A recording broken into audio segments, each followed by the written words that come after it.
The following content is provided by MIT OpenCourseware under a Creative Commons license. Additional information about our license and MIT OpenCourseware in general is available at ocw.mit.edu. Let's get going here. Remember where we were?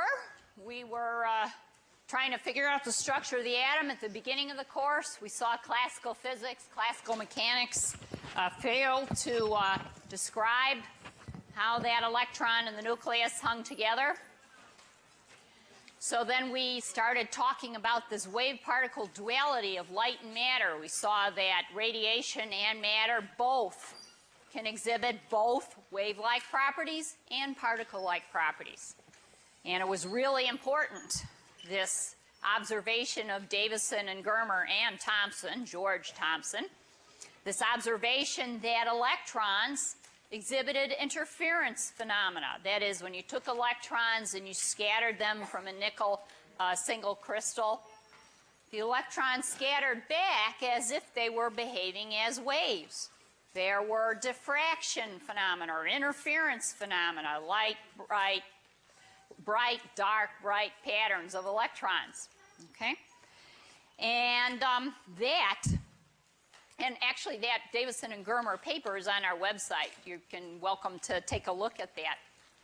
But it was just that observation coupled with de Broglie's insight into Schrödinger's relativistic equations of motion that led Schrödinger to say, well, you know, maybe what I need to do is I need to treat the electron in a hydrogen atom. I need to treat the wave-like properties of that electron in a hydrogen atom.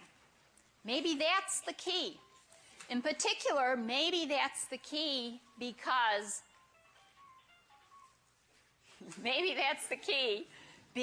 the electron has a de Broglie wavelength that's on the order of the size of its environment. Maybe in those cases, I need to treat the particle as a wave and not as a particle with classical mechanics. Right? So he wrote down this wave equation, an equation of motion for waves, this H psi equal E psi, where we said last time we're going to represent the electron, our particle, by this psi, this wave. We're going to call it a wave function because we're going to put a functional form to it very soon. And there was some kind of operator here called the Hamiltonian operator that operated on this wave function. And when it did, you got back the same wave function times a constant E. And this constant, as we're going to see, is going to be the binding energy of the electron to the nucleus. All right, but then we took a little detour, and I said, well, let's see if we can derive, in a sense, the Schrödinger equation. And that's what we started to do. And I'm doing this, and I'm really doing this for fun. You're not responsible for it, but I'm doing it because I want you to see just how easy this is. Okay? Okay, so to illustrate this, I'm just going to take a one-dimensional problem, right? I'm going to let my electron be represented by this wave, one dimension, psi of x, 2a cosine 2 pi x over lambda. And then I said, suppose I want an equation of motion. I want to know how that psi changes with x.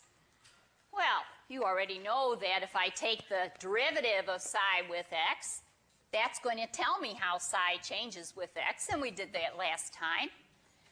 And then I said, well, then I want to know the rate of change of psi with x. So I'm going to take the derivative again. So I have the second derivative of psi of x, and that's what we got last time. And then I noticed that in the second derivative, and you noticed too, somebody said this was recursive, that we have our original wave function back in this expression. So I can rewrite that whole second derivative here just as minus 2 pi squared, quantity squared over lambda psi of x. All right, so far, this is just any old wave equation, right? Nothing special about this. This anybody could and had written down before. But what's special is that Schrödinger realized here that if this is going to be a wave equation for a particle, then maybe this lambda here, maybe I ought to put in for lambda what de Broglie told me, and that is h over p. Maybe this lambda here is the wavelength of a matter wave. So let me write this expression in terms of the momentum of the particle, where the momentum has this mass m in it. And so when he did this, this became minus p squared over h bar squared. We said h bar is h over 2 pi times psi of x. All right. Hey, this is getting good because now we got a psi of x over here. All right. But then what he did is he said, well, I want to write this momentum. I want to write it in terms of the total energy. Total energy is always kinetic plus potential. The kinetic energy, we said the other day, can be written in terms of the momentum. The kinetic energy is p squared over 2m. And plus the potential energy, and I'm going to make this as a function of x, the potential energy. All right? So now I'm just going to solve this for p squared. All right? So p squared is equal to 2m times the total energy minus this potential energy. And now I'm going to plug this into here, right in there. All right? And when I do that, I'm going to get the second derivative of psi of x with respect to x equal minus 2m over h bar squared times e minus u of x times psi of x. All right, just simple substitution for p squared there, nothing else. And now I'm going to do some rearranging. And the rearranging is I'm going to, on the right-hand side, have only e times psi of x. E times psi of x, hey, that looks like the right-hand side of the Schrödinger equation as I wrote it down. Right?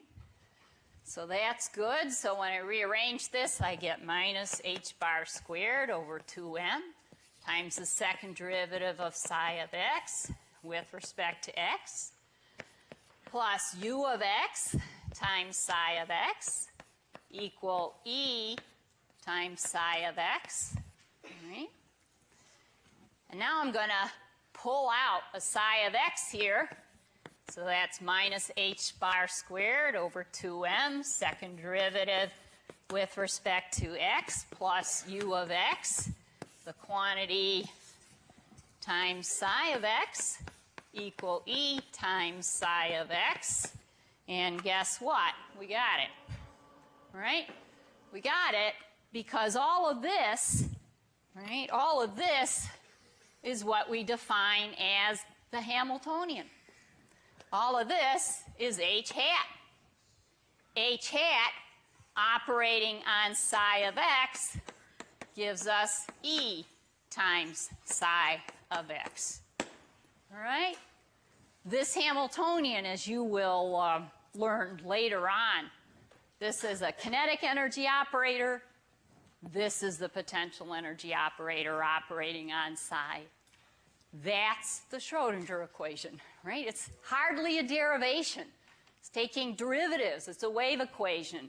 The insight came right here. The insight is this substitution of the de Broglie wavelength in an ordinary wave equation. It's in an ordinary wave equation, right? This is the insight, is getting that momentum in there with the mass, making this then an equation for a matter wave. All right? That's it. Okay. So you just, quote unquote, drive the Schrödinger equation. Yay. All right. So, easy. All right. Now,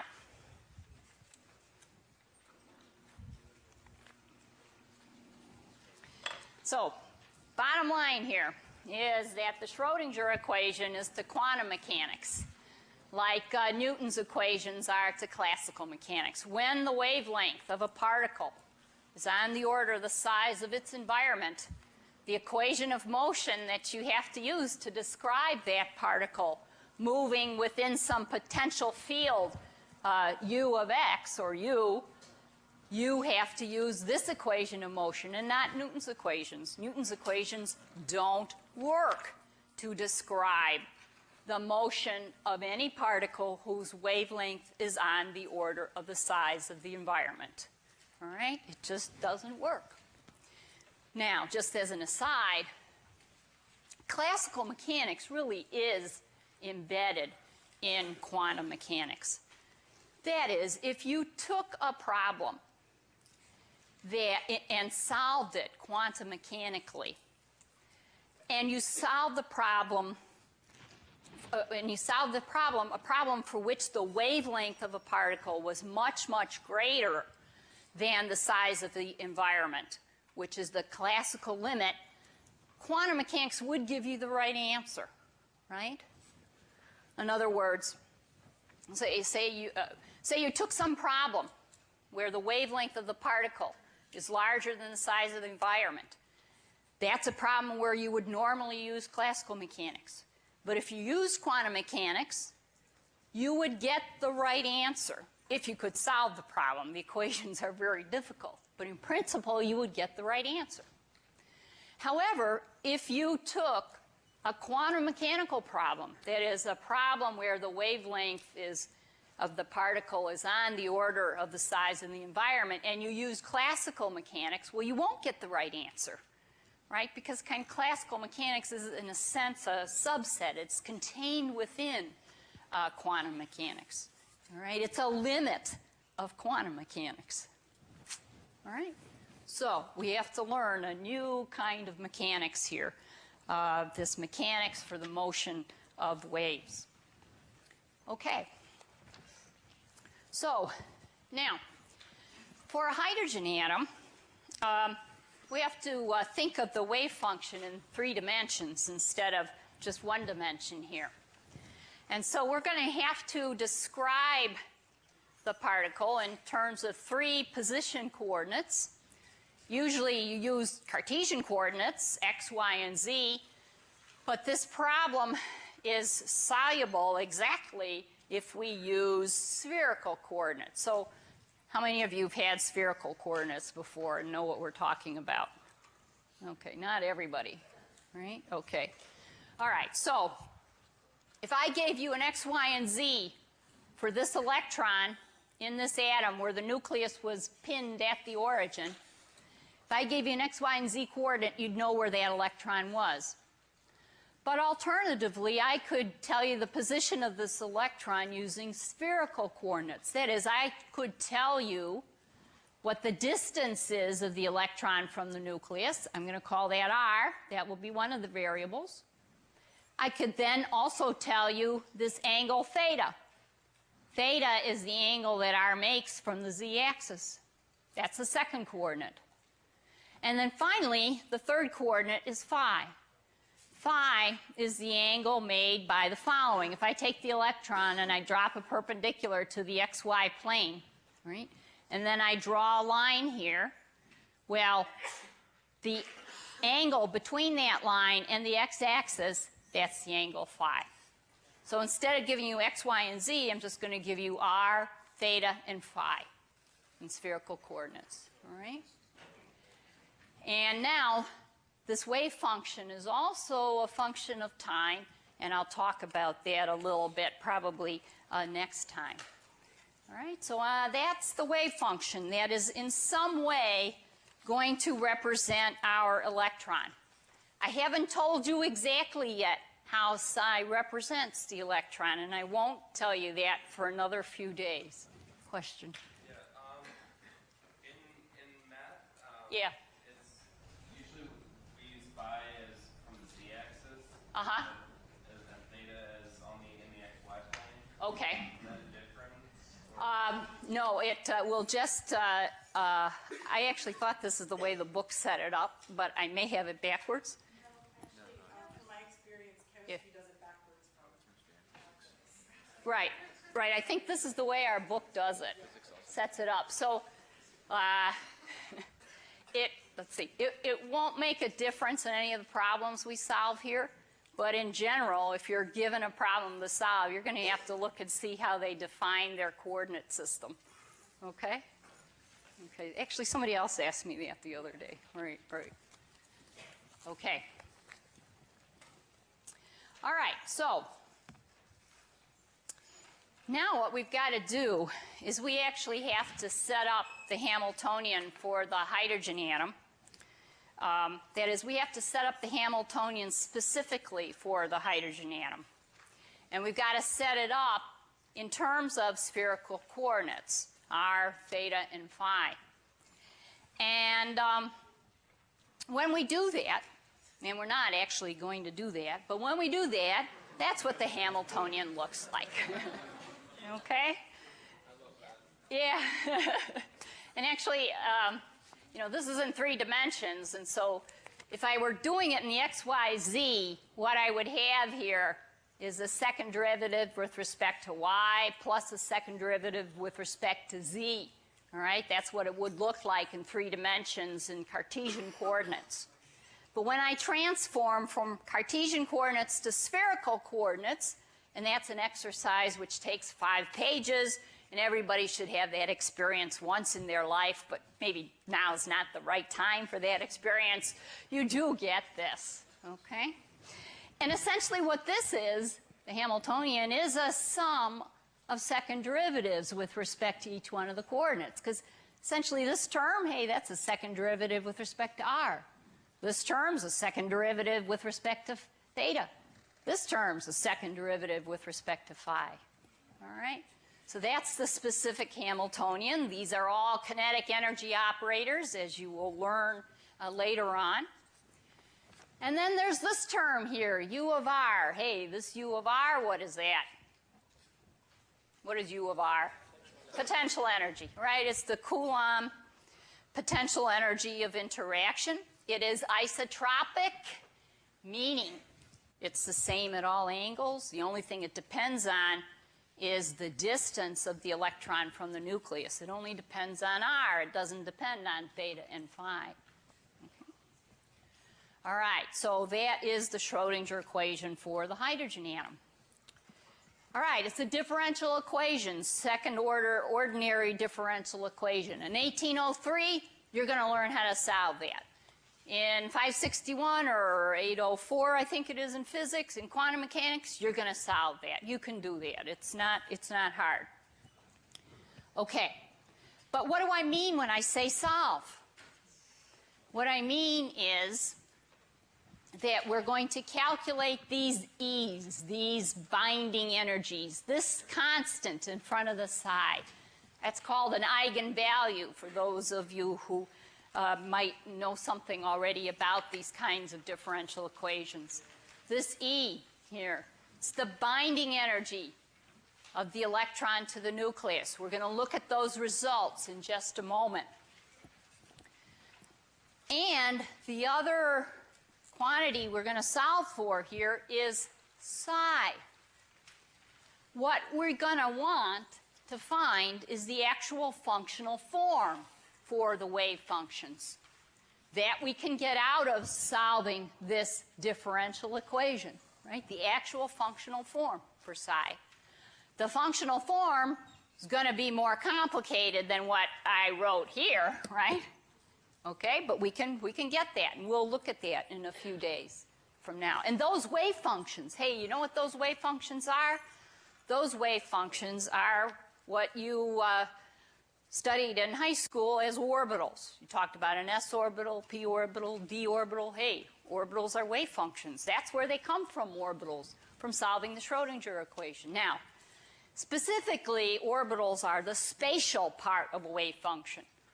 There's also a spin part to the wave function. But for all intensive purposes, we're going to use the term orbital and wave function interchangeably because they're the same thing. Okay?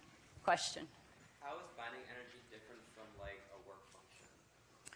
Okay, we're going to get to that in just a moment, okay? Then I'll come, if you think I don't answer it, then we'll go back to that, okay? Okay, so we're going to solve this. We're going to, and this equation is going to predict binding energies, and it's going to predict these wave functions in agreement with our observations. And it's going to predict that the hydrogen atom is stable. Remember when we tried to predict the hydrogen atom using classical ideas? We found it lived a whole whopping 10 to the minus 10 seconds. Not so when we treat the hydrogen atom with the quantum mechanical equations of motion. Right? Okay, so let's write down the results for solving the Schrödinger equation. And the part I'm going to concentrate on today are these binding energies. And on Friday, we'll talk about the wave function, solving the Schrödinger equation for those wave functions. Okay, so let me put this up. So,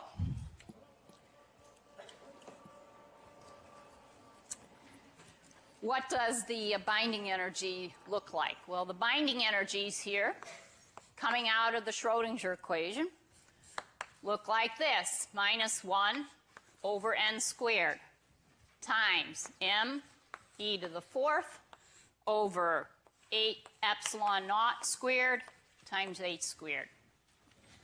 M is the mass of the electron.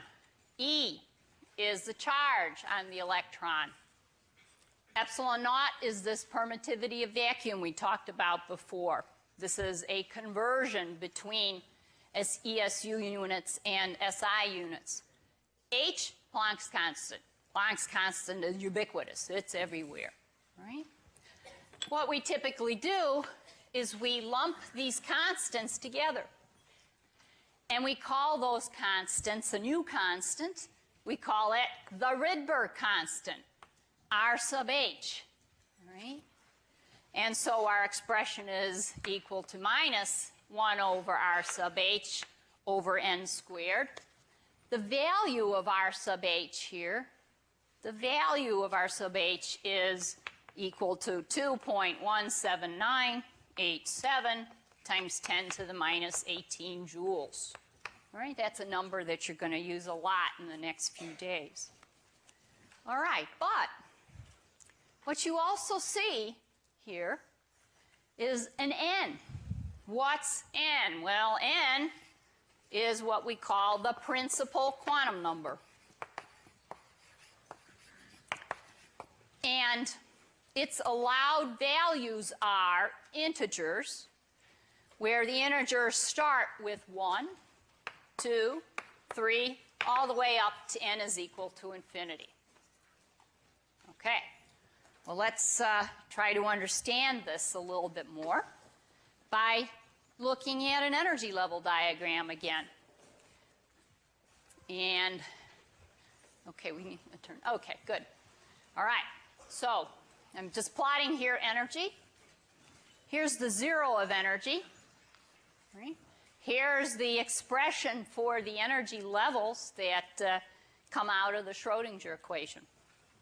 So when n is equal to 1, that's the lowest allowed value for n, binding energy is essentially the Rydberg constant, equal to minus the Rydberg constant, right?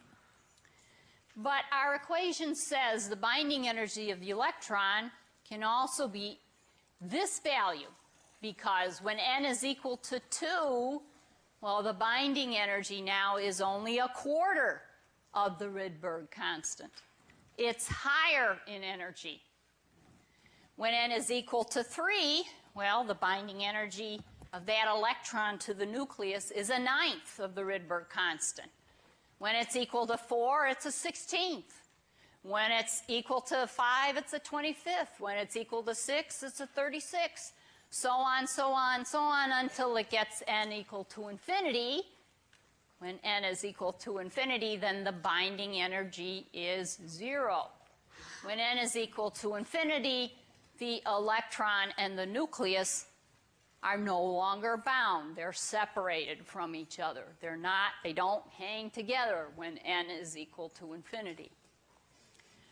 Now, this is rather peculiar. This is saying that the binding energy of the electron to the nucleus can have essentially an infinite number of values, except it's a discrete number of infinite number of values, right? In the sense that the binding energy can be this, or this, or this, but it can't be something in between here, or here, or here, right? This is the quantum nature of the hydrogen atom. There are allowed energy levels. Where did this quantization come from? It came from solving the Schrödinger equation, all right?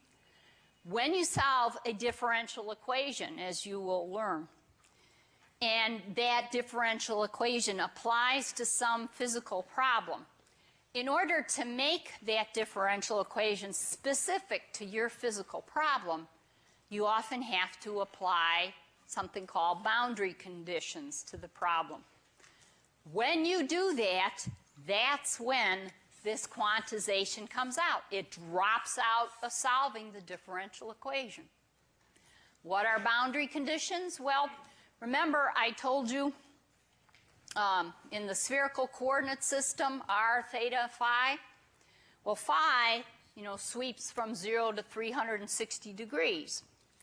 Well, if you just went 90 degrees further, so if you went to 450 degrees, well, you really have the same situation as you have when phi was equal to 90 degrees, right? All right, so what you have to do in a differential equation, which usually has a series as a solution, is that you have to cut it off. You have to apply boundary conditions. You have to cut it off at 360 degrees. Because otherwise you have the same problem that you had before. This is a cyclical boundary condition. And it's that cutting it off to make the equation be really pertinent or apply to your physical problem. That's what leads to these boundary conditions mathematically. All right? That's where it comes from. That's where all the quantization comes from. All right. So now let's talk a little bit about the significance here of these binding energies, because somebody actually asked me about it already. When the electron is bound to the nucleus with this much energy, we say that that electron is in the n=1 state. Or equivalently, we say that hydrogen atom is in the n=1 state. We use both kinds of expressions equivalently. When the hydrogen atom or the electron is in the n=1 state, we call that the ground state. The ground state is the lowest energy state. The electron is most strongly bound there. The binding energy is most negative. And the physical significance of that binding energy is that it is minus the ionization energy, right? Or alternatively, the ionization energy is minus the binding energy. It's going to require this much energy from here to here to rip the electron off of the nucleus, right? So the ionization energy here is, the binding energy here is minus the ionization energy. That's the physical significance of it, all right? Now, I think, did you ask me about the work function? How is it different or the same as the work function? Okay. The work function is the ionization energy when we talk about a solid, all right? That's just a terminology. That's historical. So when we talk about ripping an electron off of a solid, we call it the work function. When we talk about ripping it off of an atom or a molecule, we call it the ionization energy, all right? And the other important thing to note here is that when we talk about an ionization energy, we are usually talking about the energy required to pull the electron off when the molecule or the atom is in the lowest energy state, the ground state. All right? That's also important. Okay. But our equations tell us we also can have a hydrogen atom in the n equal 2 state, right? If the hydrogen atom is in the n equal 2 state, it's in an excited state, and actually it's the first excited state. The electron is bound less strongly, right? It's bound less strongly, and consequently the ionization energy from an excited state hydrogen atom, that ionization energy is less because the electron isn't bound so strongly. And of course we could have a hydrogen atom in n equal 3 and n equal 4 and n equal 5, any of these allowed energy levels. Not all at the same time, but in any given time, if you had a lot of hydrogen atoms, you could have hydrogen atoms in all of these different states. Okay, now, the other point that I want to make is that this Schrödinger result here for the energy levels predicts the energy levels of all one-electron atoms. What's a one-electron atom? Well, helium plus, that's a one-electron atom or a one-electron ion, right? Helium plus, helium usually has 2 electrons, but if we pull one off, it's only got 1 left, so it's a one-electron atom. Lithium double plus is a one-electron atom because we pulled 2 of its 3 electrons off. Hey, 1 electron's left, that's a one-electron atom or an ion. Uranium plus 91, hey, that's a one-electron atom, right? We pulled 91 electrons off, we got 1 left, hey, that's a one-electron atom. The Schrödinger equation will predict what those energy levels are as long as you remember the z squared up here, right? For hydrogen, z is 1, and so it doesn't appear, but z is not 1 for all of these other one-electron atoms. Where does the z come from? It comes from the Coulomb interaction.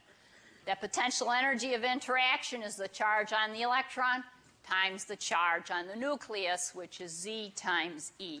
That's where the z squared comes from. So you have to remember that. All right, so now, how do we know that the Schrödinger's predictions for these energy levels are correct, are accurate? Well, we got to do an experiment. So the experiment we're going to do is we're going to take a bulb here, pump it out, and then we're going to fill it up with hydrogen, molecular hydrogen. And then in this bulb, there's a negative and a positive electrode. And what we're going to do is we're going to crank up the potential energy difference between those two so high until finally that gas is going to ignite, just like that. All right? And we're going to look at the light coming out. And what we're going to do is we're going to disperse that light. We're going to send it through a diffraction grating, essentially. And that's like an array of slits. And what you're going to see are points of constructive and destructive interference. But in the constructive interference, you're going to see the colors separated. So there's going to be purple, blue, green, etc. And the reason is that the different radiation, the different colors have different wavelengths. They have different wavelengths, then they have slightly different points in space at which constructive interference occurs. And so the light is dispersed, right, in space. So we're going to analyze what are the wavelengths of the light that are being emitted from these hydrogen atoms. See, the discharge pulls apart the H2 and makes hydrogen atoms. All right? So we got to do this by taking a diffraction grating, and the TAs are going to give you a pair of diffraction grating glasses. You're supposed to come and look at the discharge here. You can see it. I'll turn it a little bit for those of you on the sides here. And we'll see what we see.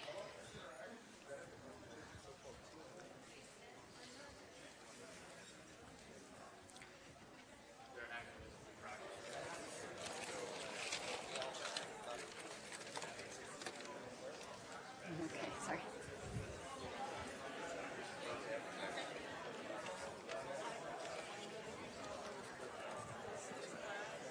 And if you can't see the lamp, you're welcome to get up and move around and so that you can see it.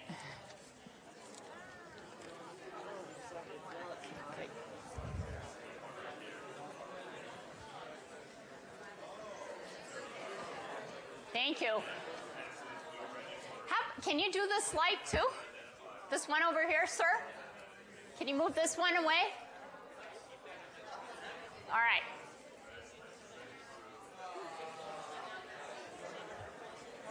Okay. And if you look up at the lights in the room, you can see the whole spectrum, right? Because that's white light.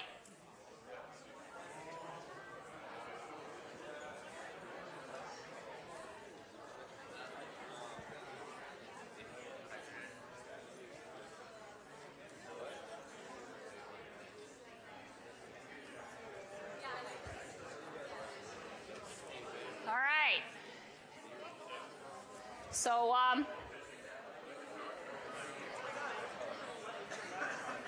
I'm going to turn the lamp over here so that you can see this a little better. All right. The spectrum that you should see is what's shown on the board. If you look to the right of the lamp here, you should see a purple line. The purple line is actually very light. So only if you're up close are you going to see the purple line. You can see the blue line very well. That's very intense. The green line is also very diffuse. So again, only if you're up close are you going to be able to see the green line. And then the red line's very bright. And now I'm going to move this over here so you have the opportunity to see it. And again, you're welcome to get out of your seats and move around so that you can, in fact, see it. Okay? All right. So what you should be seeing, and now if you look...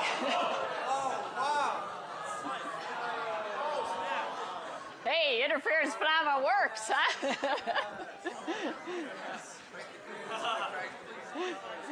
Useful pointer.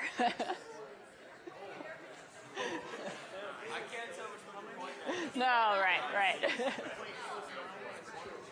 Okay. So what you should see, depending on which one of the constructive interference patterns you're looking at, there should be the purple line, right? There should be a blue line, very intense. Purple's weak. Green is rather weak. And the red is very intense. All right. So what's happening here? Well, what's happening is that in this discharge, there's enough energy in that discharge to put some of the hydrogen atoms in a high energy state. And we'll call that state E sub I, the energy of the initial state. And actually, that's an unstable situation. There's that hydrogen atom wants to relax. It wants to be in the lower energy state. And what happens is that it does relax, right? It relaxes, right? The electron falls into the lower energy state, but because it's lower energy, it has to give up a photon.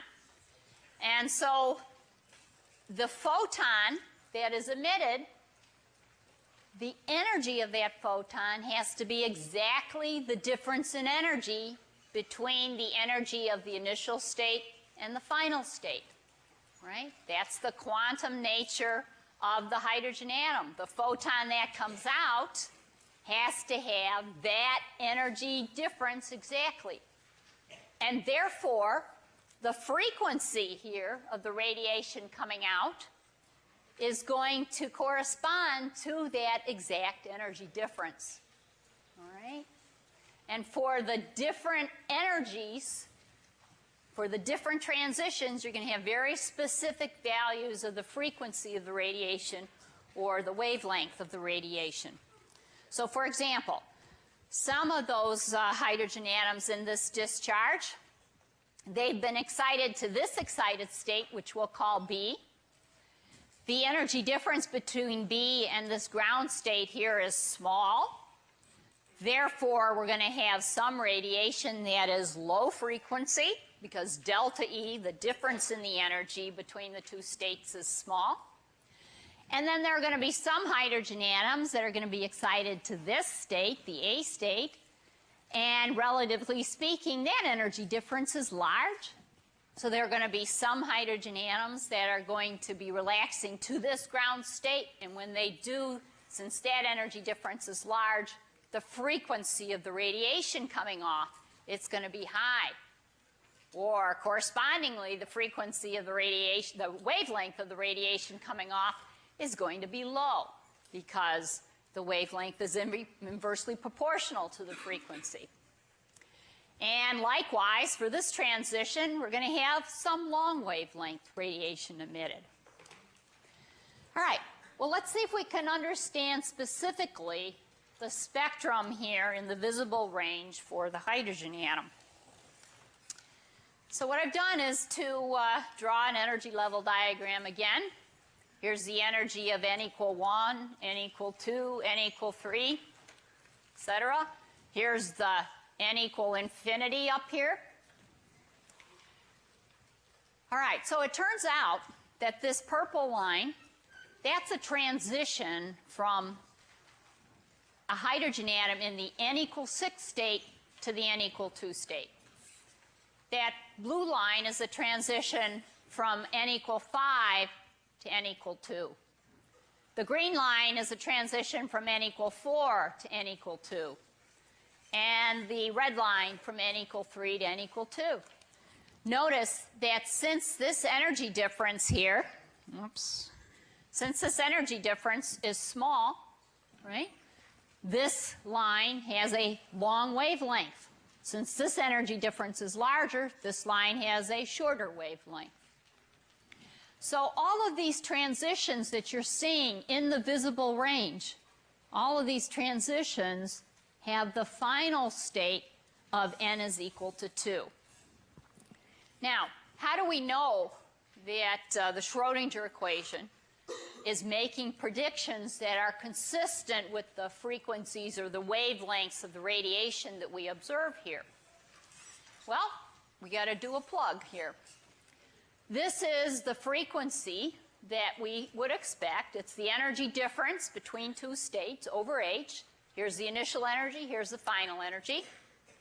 We said that the Schrödinger equation tells us that the energies of the state are minus r sub h over n. So for the initial energy level, it's minus r sub h over n sub I squared. We plug that in. For the final energy level, well, it's minus r sub h over n sub f, the final quantum number squared. We plug that in. We rearrange some things. And then this is the prediction for the frequency. I said that this level right here is the n equal 2 level. So we'll plug in the 2 for the final quantum state. And so this is then the prediction for the frequencies of the radiation to the n equal 2 level. And so you just plug in n equals 6, n equal 5, n equal 4, n equal 3. And you know what? The frequencies that are predicted match what we observe to 1 part in 10 to the 8th. There really is precise agreement between the results of the Schrödinger equation and what we actually observe in nature. Therefore, we think it's correct, right? And there are no experiments that cast any doubt so far on the Schrödinger equation, all right? Okay. Now, the set of transitions that we just looked at are these transitions. Plotted here's another energy level diagram for the hydrogen atom. Here's the n equal 1 state, n equal 2, n equal 3, n equal 4. Right? And we looked at all of the transitions that end up in the n equal 2 state. This set of transitions, it's called the Balmer series. Now, the n equal 2 state is not the ground state. Right? There is a transition from n equals 6 to n equal 1, the ground state. It's this one right here. But you see, that's a very high energy transition. Actually, this transition from n equals 6 to n equals 1 is in the ultraviolet range of the electromagnetic spectrum, and so you can't see it with what the experiment that we did, but it's there. And then, of course, the hydrogen atoms that relax to n equals 2, well, they actually eventually relax to n equals 1, and there is a transition there. It's over here, n equals 2 to n equals 1. But again, that's a high energy transition. It's also in the ultraviolet range of the electromagnetic spectrum. And so all of these transitions that end up in n equals 1 are in the UV range. They're called the Lyman series. All the transitions that end up in n equals 2 are in the visible. They're called the Balmer. N equals 3, the Paschen in the infrared. Bracket is in the infrared. Fund is in the infrared. Okay? And so we can't see these easily. Now, these are named for the different discoverers. The reason there's so many different discoverers is because these are all different frequency ranges. Different frequencies of radiation require different kinds of detectors. And so depending on exactly what kind of detector the experimentalist had, that will dictate then which one of these sets of transitions he was able to discover. All right. But not only does this work for emission, but this also works for absorption. That is, we can have a hydrogen atom in the ground state, a low energy state, and if there's a photon around, that is exactly the energy difference between these two states, well, that photon can be absorbed. If that photon is a little bit higher in energy, it won't be absorbed. If it's a little lower, it won't be absorbed. It has to be exactly the difference in the energies between these two states. Again, that's the quantum nature of the hydrogen atom. And now, if you're calculating the frequency for absorption, well, what I've done here is I've reversed n sub I and m sub f.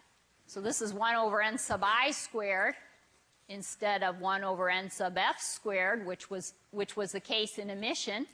And I've reversed this so that you get a positive value for the frequency of the radiation absorbed. All right, so we'll have two different equations for absorption and for emission. Okay, so those are the Schrödinger equation results.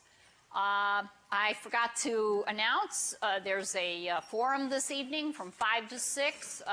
Should have signed up in recitation. If you didn't and still want to come, send us an email and come. And we need the diffraction glasses back as you're exiting. Okay, see you Friday.